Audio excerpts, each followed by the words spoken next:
Hi everyone. I feel like my makeup is really pared down today, so I chucked on this lipstick from Eldridge in Skyscraper Rose, and I feel like it brought a bit of life to my face because I've just come back from a hen's weekend. It is Sunday afternoon. My two boys are asleep, which is why I have a little bit of time to film. And yeah, I feel like I look a little bit more awake because we did have a really late night last night. First time in a very long time. But anyway, totally not related to this video at all. On the topic of kind of sharing with you favorites of mine that aren't particularly new, I thought I'd share with you a couple of my favorite things from my local city, Melbourne, in Australia. I was thinking about doing this because I get asked sometimes from some of my international viewers what to kind of check out, what shops to check out. I love Melbourne, and I feel like there's lots of amazing artists, a lot of amazing designers, great food, shopping, all that sort of stuff. I think Melbourne is a totally underrated city, although we have won most livable city of the year a few times. If you know me, I have gone on about shopping locally. I do like to support local shops and businesses because I feel like you want to support your local people. You want to see them thrive. I've got some makeup things and others are more fashion related. So the first brand that I want to talk about, it is an Etsy brand. So if you're not in Melbourne, you can definitely buy them online, but I did want to mention this brand because I love their products, and this is Eccentric Cosmetics. The owner, Anna, she's from Melbourne and she's been on Etsy since 2010, so quite an established indie brand. And lately I've just been absolutely loving their eyeliners. I have 4 of them, these ones here. And I love the packaging, first of all, because you can see exactly what color it is. I love the matte liners in particular, because they're so pigmented and vibrant and gorgeous. I'll put some photos of me wearing them here so that you can see what they look like because they're stunning. And she's done such a great job, I feel, with them. And they're colors that I've always kind of wanted in a liner form. You can definitely, you know, use shadow powder and just, you know, with an angled liner brush. But I do love how pigmented these are. How gorgeous is that? This is Extra Chill. And it is such a gorgeous, I feel like I've been looking for a blue like this for the longest time, but it is absolutely stunning.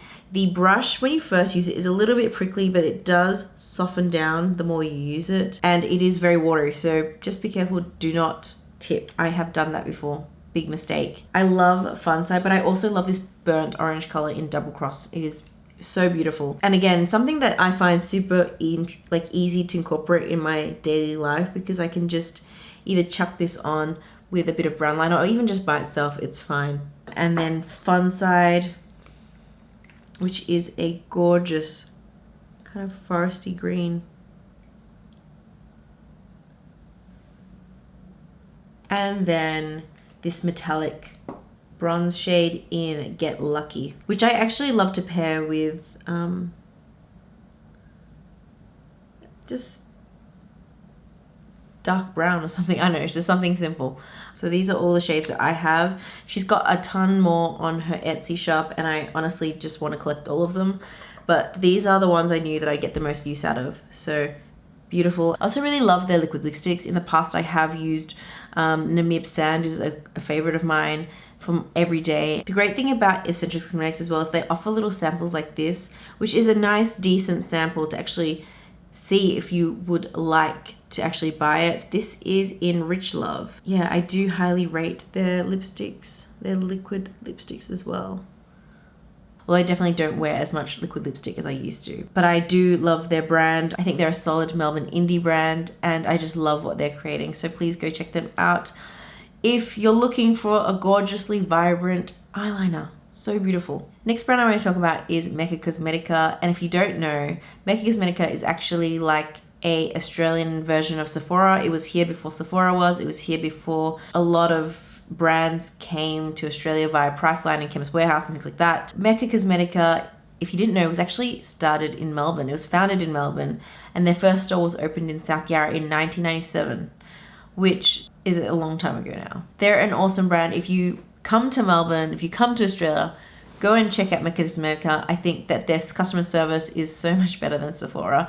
And their reward system is not too bad. Every quarter you do get a box 1, 2, and 3, depending on the level that you've spent. yeah, recently I haven't picked up any of the beauty loot boxes just because I kind of feel like I'm a little bit over samples. Like I have actually made an effort to use all my samples up, and I've gone through so many. I think I've only got a handful left. This is down from like, let's say like, I don't know, 100 different samples that I just had lying around. Like I feel like I've got enough makeup. I'm happy for someone else to take that box. But I do think it's a great perk if you wanted to try something new. So Mecca Cosmetica do stock a lot of different brands, mostly mid to luxury, and they also do have their own label.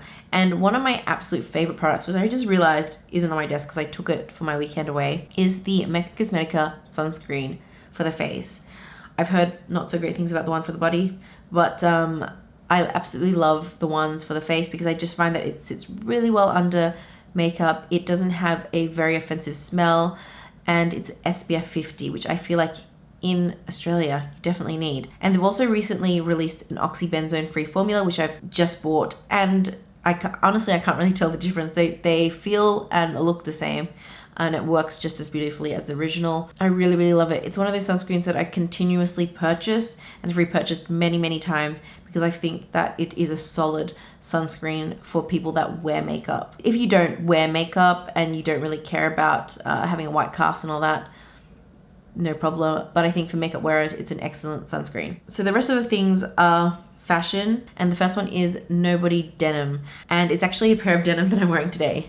These ones, I can't even see. They are such good quality denim that I have bought multiples. My absolute favorite pair of jeans from Nobody Denim are the Skylar jeans, and they come in several washes, and I love that they offer lots of different cuts and mostly a lot of crop styles because I am short. I'm 5'3", 160 centimeters, and I find that most jeans are just too long. Look, I can get them hemmed. I'm learning to sew because I think that's a useful skill to have. But besides that, in the past, I've just been really too lazy to hem pants. I've always in the past bought cropped jeans. I've tried lots of different international brands from all over the place, but I think Nobody Denim is such a great brand. They do make a lot of things in Melbourne. They have some things that are made overseas, but I feel like they're quite transparent about it, you know, where their things are manufactured, where they source their materials, and I just feel like they're quite a forward-thinking brand. There are definitely, I feel like, denim brands that no one talks about these days. G-Star, Nudie Jeans, Cheap Mondays, because they haven't kept up with what people are looking for in their jeans. I do love a good ripped jean, but I feel like I'm a little bit over ripped jeans these days, and I just want a nice classic jean that I can wear also for a casual Friday to work. They're not the cheapest in price point, but I do feel like when it comes to ethical clothing, if you want to pay workers, especially in Australia, a decent wage, you can't expect that jeans are going to be priced at $50 or less. If you're someone that really matters to you and that kind of brand aligns with your values, then I do recommend Nobody Denim. I honestly think that they're just really good quality jeans, not even for the price point, but just in general. Some of their jeans are also 100% cotton, which I find it very hard to find jeans these days that don't have elastane in them. And I sometimes like a really rigid jean because I don't want them to stretch out too much. The one thing I kind of wish was that I believe they don't necessarily have the inseam for all their jeans on their website, which is sometimes difficult then to tell how cropped something's going to be on you. They do have the heights of the models, but sometimes I do find it very useful to know how long a jean's going to be because I need to definitely keep that in mind given that I am quite short. Next brand is one that I'm also wearing today, and these are these earrings by Abby Seymour. I first discovered her at one of those design markets in Melbourne, and if you don't know, we do have quite a lot of design markets, and they're usually held in the Melbourne Exhibition Centre, and it's a great way to just discover different local artists. They generally have lots of like homewares and clothes and earrings, and I love picking up earrings from these kind of markets because I find that they're really interesting, unique designs. They're handmade, they're made with love, and I love that. And what I really love about her jewelry is that she's really inspired by Australian florals and natives, and that aesthetic really speaks to me because I love kind of that aesthetic when it comes to my jewelry.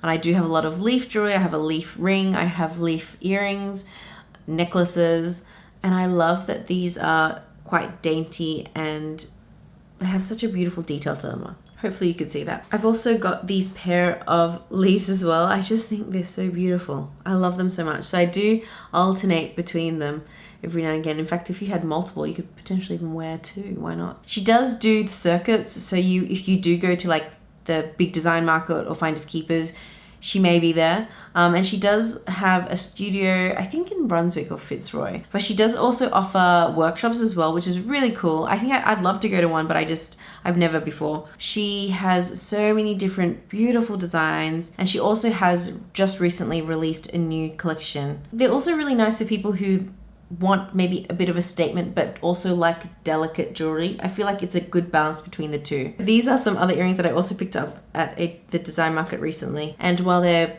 bold and gorgeous and very fun I've worn this at Christmas, most of the time I'm wearing earrings like this that are a bit more understated but have a gorgeous detail to them. Good quality. Like, she uses gold and silver and brass. I feel like I do want to collect more, but I'm happy with the ones I have for the moment. Okay, and last but not least, we have Habbot Studios. They make really funky shoes. They are designed in Melbourne, made in Italy, and they do have a couple of stores in Melbourne, notably the one in the Royal Arcade. And I have really been into the flat form recently. I love a good flat form, again, because I'm kind of short, and brogues and lace-up shoes are just so much more comfortable than heels. I very rarely wear heels these days. Like, this whole year, I've not worn a heel. I think last year I maybe wore a heel a handful of times, and then that's it, because I value comfort. But I also want to look, you know, a little bit dressed up sometimes. Now, I only have one pair, but I did do they've got this service called the Try It Home, which I think is such a clever concept for people that might not have time to go to the store, but they want to still try on the shoes. And you can basically pick a couple of pairs and they send them to you, you try them on at home, and then you send them back and then tell them which ones you want, and then they send you that pair. I think that's so clever. I don't know why more brands don't do that, but it's such a clever concept. Okay, so I love the Hunter shoes, and they are a flat form. I've got them in gray. They're metallic gray, and they are really gorgeous. The upper material is made of this kind of silvery, crepey material. It looks really cool. I feel like it goes with a lot of clothes that I wear because it is gray, and it just gives that interesting pop of texture and detail when you're wearing maybe like a plain black outfit, which sometimes I do, and then you've got that peep of metallic gray there, as well as that height that the shoe gives you. That's why I love a good flat form. And these also really kind of remind me of the Stella McCartney ones, but at a fraction of the cost, because those ones are so expensive, and maybe one day I'd purchase a pair. I also have wide feet, and these do fit me pretty snugly. I have been putting tree shoes in them so that they do kind of keep their shape. I did definitely find that some of the styles I did try didn't fit as well, so that's why I think the Try It Home service is so excellent. Again, a bit on the pricier side, so if you want to splurge on a nice pair of shoes, they're a good one. I definitely am very happy with my purchase. I've worn them so much. So those are my favorite things to check out in Melbourne. I want to know, where are you from, and if I'm in your city, what I should check out. It can be makeup, it can be clothes, it can be food. Let me know in the comments. I mean, I haven't talked about food, but that would be a whole nother video if I talked about my favorite things to eat in Melbourne, because I love to eat. But anyway, maybe save that for a vlog. Anyway, I better go because my kid's probably gonna wake up soon. And yeah, I hope you guys are having a good one wherever you are, and I'll see you in the next one. Thanks for watching.